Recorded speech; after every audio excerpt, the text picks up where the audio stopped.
Bienvenidos a un nuevo capítulo de los seminarios sobre traumatología bucomaxilofacial. En este caso abordaremos lo que es el trauma del tercio inferior facial. Las fracturas del maxilar inferior representan un área de trabajo no solo del cirujano bucomaxilofacial como sucede con el tercio medio y superior, sino que también muchas veces el odontólogo de práctica general recibe pacientes con traumatismos en esta área. Básicamente producto de lo que sucede muchas veces en los pacientes pediátricos o adolescentes que sufren un traumatismo en la zona del mentón y esto repercute a nivel de lo que es la articulación temporomandibular y más precisamente en las fracturas de cuello de cóndilo, así como también los traumatismos dentoalveolares. Por eso es importante que no solo el especialista, sino el odontólogo de práctica general conozca la posibilidad de resolver el trauma de lo que es el tercio inferior lo antes posible. 1700 años antes de Cristo, en el papiro quirúrgico de Edwin Smith, ya podíamos observar en el caso 24 una descripción de una fractura de mandíbula. A lo largo de la historia, numerosos autores han intentado presentar, reportar clasificaciones de las fracturas mandibulares tomando diferentes parámetros de análisis. Así como ha acontecido en el tercio medio y superior que hemos visto en capítulos anteriores, en la mandíbula esto también se ha presentado. Pero desde el punto de vista práctico, terapéutico, lo más interesante es analizar si la fractura es una fractura que consideremos favorable o desfavorable para su tratamiento. Las fracturas favorables son aquellas donde las tracciones musculares generan una impactación de los cabos fracturarios. Independientemente de dónde se encuentre la fractura, cuál sea la dirección de la misma, lo que es importante en este caso es analizar si esa fractura va a tener o no una diastasis producto de la tracción muscular. Esto no acontece en tercio medio o superior, donde no hay inserciones musculares que permitan un desplazamiento importante de los cabos fracturarios. Pero en la mandíbula podemos ver en el ejemplo de la izquierda cómo la tracción de la cincha trigoides-maceterina separa el cabo distal del cabo mesial de la mandíbula y genera un espacio, que es lo que denominamos diastasis, lo cual hace que esta fractura sea inestable y requiera una terapéutica diferente a la que puede llegar a recibir una fractura, como vemos a la derecha, de trazo favorable. Los músculos que pueden producir un desplazamiento de los cabos fracturarios son básicamente, el más importante, el músculo macetero, con una potente inserción a nivel del ángulo mandibular, en la cara externa de la mandíbula y en su cara interna el músculo trigoideo interno. También vamos a encontrar el haz inferior del músculo trigoideo externo con su inserción en el cuello del cóndilo, no el haz superior que se inserta en el disco articular como todos sabemos. Pero ambos músculos, tanto el trigoideo interno como el macetero, en las fracturas pregoníacas, van a jugar un rol importante, así como el trigoideo externo lo juega en las fracturas de cuello de cóndilo. Por otro lado, también en las fracturas de la coronoides juega un papel fundamental lo que es el músculo temporal en la tracción de este fragmento, y en las fracturas que se producen a nivel de la mandíbula en el sector anterior, a nivel parasinfisario bilateral, vamos a ver que los músculos genio-gloso y genio-ioio producen una ptosis lingual, producto de que generan una tracción por su inserción en las apófisis de lo que es este segmento anterior. De allí la importancia, ante un traumatismo de esto, como dijimos, es una de las condiciones por la cual un cirujano bucomaxilofacial tiene que estar en el shock room cuando recibimos el paciente traumatizado con un traumatismo panfacial o simplemente de tercio inferior y tercio medio o tercio inferior puro, pero que compromete la vía aérea. Desde el punto de vista clínico podemos encontrar diferentes cosas en una fractura de mandíbula. Por ejemplo, es frecuente encontrar lo que denominamos un escalón dentario, donde vemos francamente que tenemos dos niveles de disposición de piezas producto del trazo fracturario. Podemos encontrar a veces laceraciones de tejidos mucosos, hematomas en fondo del surco vestibular o como vemos aquí en fondo del surco lingual. Podemos encontrar laceraciones tanto en los tejidos blandos intraorales como extraorales, es decir, en la mucosa o en la piel, que pueden llegar a exponer o no el tejido óseo subyacente. Podemos encontrar contactos prematuros, como vemos aquí, que conlleva un cierre en dos tiempos, porque si el paciente fuerza el cierre bucal va a poder morder con el lado contralateral. También vamos a encontrar lo que se llama la laterodesviación en propulsión, cuando el paciente quiere avanzar la mandíbula, generalmente lateraliza hacia el lado donde tiene, por ejemplo, una fractura de cuello de cóndilo. Ya veremos otras alternativas. Pero estas son algunas de las tantas manifestaciones clínicas que puede tener un paciente con una fractura de maxilar inferior. Desde el punto de vista de lo que es las estadísticas, vamos a encontrar que según el área donde estemos analizando, ya sea en diferentes países o también hay que tener en cuenta los rangos etarios que se han considerado como criterio de inclusión, vamos a encontrar que, por ejemplo, la fractura de cuello de cóndilo es una de las más frecuentes, si bien vamos a ver que hay autores que describen o diferencian lo que es la fractura de cuello baja, la intermedia, la alta y la de cóndilo propiamente dicho, pero nosotros hablamos en general que las fracturas de cóndilo son de las más frecuentes en los niños y adolescentes por justamente los traumatismos a nivel de lo que es la zona del mentón. La del ángulo, que se da mucho en los adolescentes y en los adultos, sobre todo cuando tienen permanencia de piezas dentarias retenidas, que disminuye la elasticidad de ese hueso medular y ante un impacto de moderada energía puede producir su fractura. Tengan en cuenta que en muchos lugares, en muchos países a nivel mundial, van a observar que para la práctica de deportes de contacto, llámese hockey, fútbol, boxeo, cualquiera de ellos y otros tantos más, se les exige que previo a la práctica del deporte, pasado el periodo normal de erupción de esta pieza, es decir, los deportistas mayores de 18 años que no tengan el tercer molar presente en la boca deben ser extraídos, así como piezas supernumerarias retenidas, porque todas estas piezas, incluidas entre los maxilares, pueden producir un área de debilitamiento ante un traumatismo. Luego vamos a ver que nos encontramos con todas aquellas fracturas que discurren desde la región canina hasta la región del ángulo de la mandíbula que mencionamos anteriormente,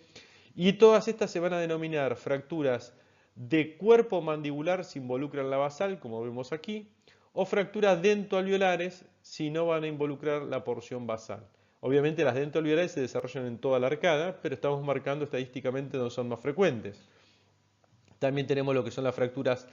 parasinfisarias en la región canina o sinfisarias en línea media mandibular, las fracturas de la rama mandibular y de la coronoides.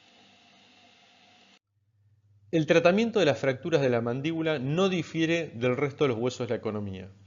El principio básico es la reducción, la contención y la fijación.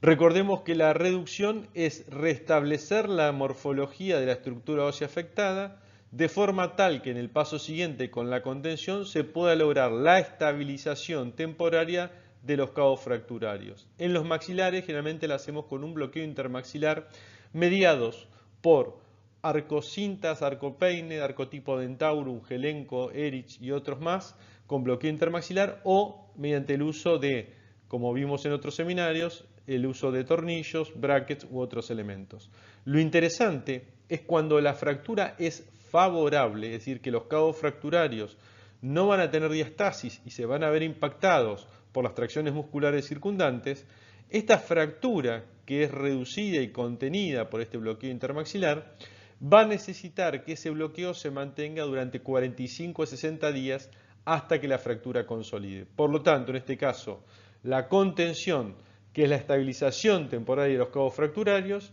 va a mantenerse hasta la consolidación. Ahora bien, si la fractura es desfavorable porque se genera esa diastasis de los cabos por las tracciones musculares, o en su defecto es una fractura favorable pero que el paciente no quiere estar bloqueado 45 a 60 días para que esta fractura consolide, la contención pasa a ser un paso previo a la fijación, que es la estabilización permanente de los cabos fracturarios mediante un sistema de osteosíntesis. Dentro de las alternativas terapéuticas para realizar la contención mandibular, podemos encontrarnos, como mencionamos anteriormente, el uso de tornillos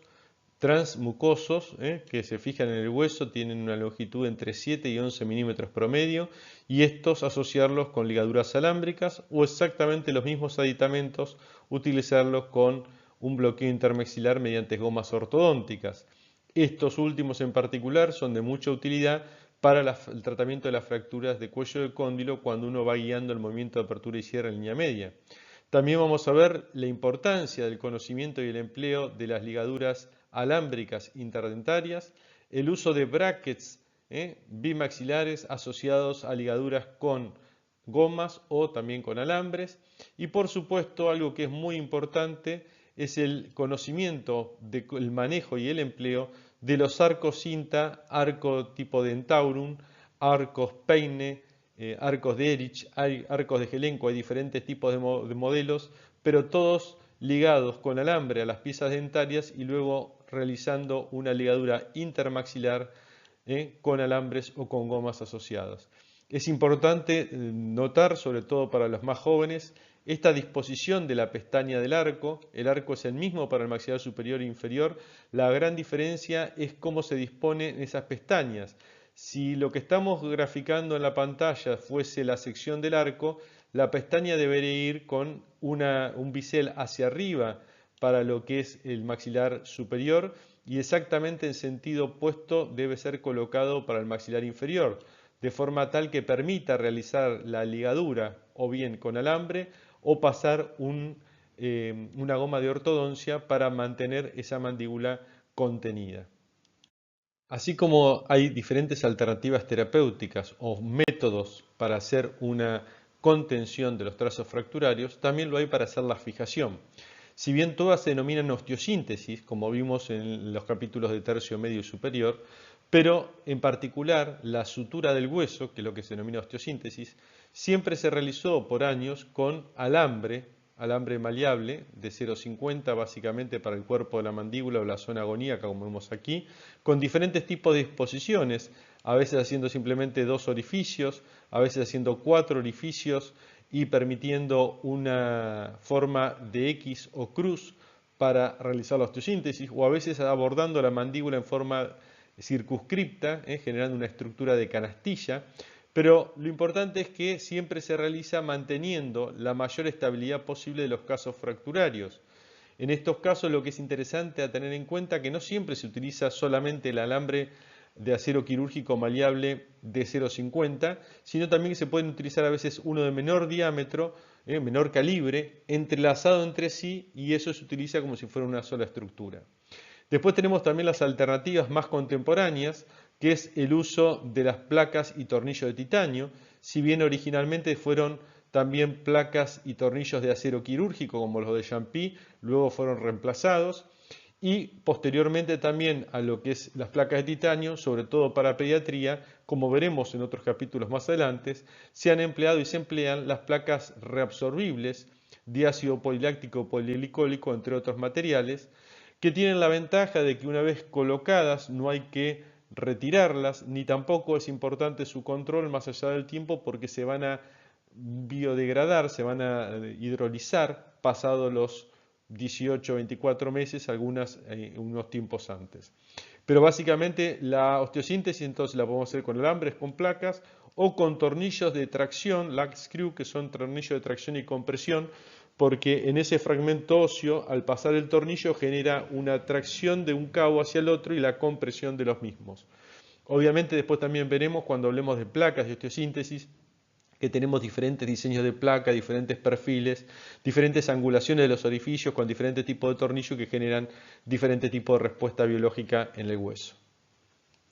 Bueno, con esto vamos a dar por concluido este octavo capítulo y los invito a ver el siguiente capítulo donde abordaremos la temática del bloqueo intermaxilar, diferentes alternativas de ligaduras alámbricas interdentarias para el odontólogo de práctica general o para el joven especialista que lo puede realizar en la consulta ambulatoria y por supuesto luego abordaremos la temática de los diferentes métodos de osteosíntesis con algunos casos clínicos de resolución quirúrgica.